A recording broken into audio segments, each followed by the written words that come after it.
Thanks for joining us on this Monday morning. I am Leonard Josiah with the Antigua and Barbuda Meteorological Services. Together, let's take a look at your Monday morning's tropical weather update. The National Hurricane Center has stopped issuing advisories on Hurricane Lee and Hurricane Margot. Not necessarily a factor anymore because they have come post-tropical, but they continue to monitor Hurricane Nigel as of this morning. Hurricane Nigel is located a safe distance away from the Eastern Caribbean islands out at sea. It will not necessarily be a factor for us in the islands of the Eastern Caribbean. The path suggests that it will continue to move on towards the northwest out to sea, particularly staying clear of Barbuda. But for the next couple of days, our islands will be monitoring very closely an area of disturbed weather out towards the east. I will give you a little bit more details in the upcoming forecast right now, but we're taking a look at this particular area just to the southeast of South Carolina.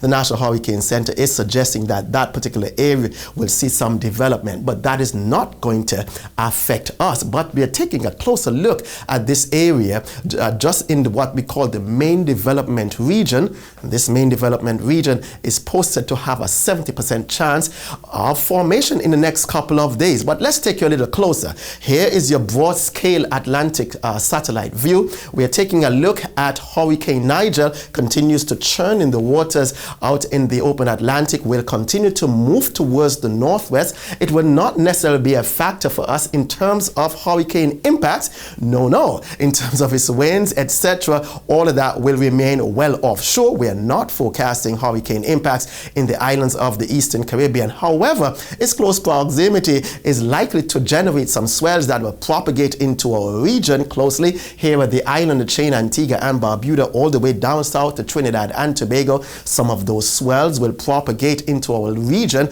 and because of that, we have posted a high surf advisory in the likelihood that some of the swells will reach our shores and generate a higher threat of rip currents. But we are closely monitoring this particular area. This particular area hatched in red.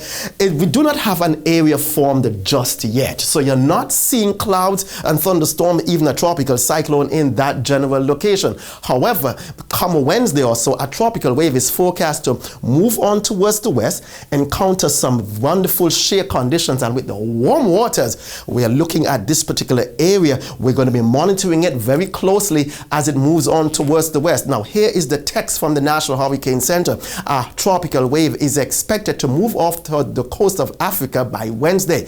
Environmental conditions are forecast to be conducive for gradual development of the wave thereafter, and a tropical depression is likely to form late this week or by the weekend, while the system moves westwards across the eastern and central tropical Atlantic.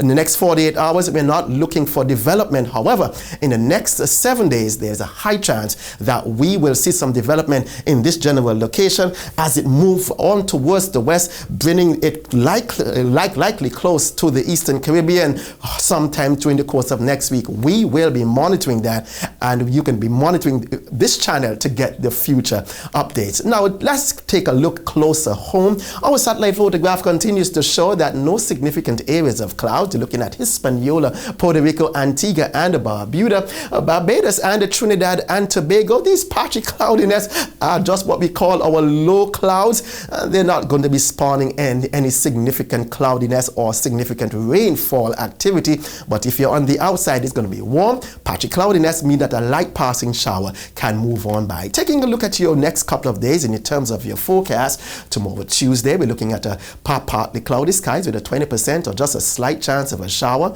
Similar weather conditions on Wednesday. Come Thursday, we're looking at a little bit higher chance of showers in our neck of the woods with a moderate chance that you will see some showers also going on to Friday. But take a look at your daytime highs. Continues to be just in the region of 34 and 93 for us here in Antigua and Barbuda. It will also be slightly cooler in Montserrat and St. Kitts and Nevis and British Virgin Islands, and also for Anguilla. In terms of the marine impacts, we're looking at a high surf advisory in place for Antigua, Barbuda, Anguilla, and the British Virgin Islands.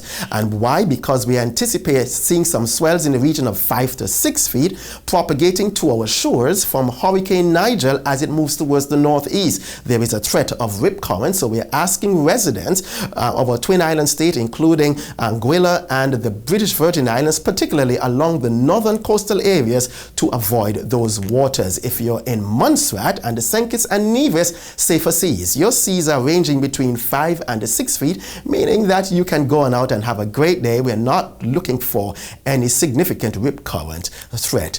Remember that you can stay tuned to this particular channel to get all your weather updates. And if you like us, you can always subscribe, give us a thumbs up, or ring the bell so that you can get all the upcoming videos. I'm Leonard Josiah from the Antigua and Barbuda Meteorological Services, wishing you a great day.